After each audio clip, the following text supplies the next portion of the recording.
හරි අපි බලමු රූප සටහනකින්. මේ තොප්පියක් විදිහට තමයි භාවිත කරන්නේ.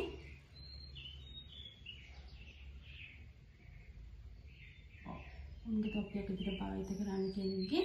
ඊපස්සේ මේ නහය මේ කට විදිහට තමයි භාවිත කරන්නේ. මේ කට.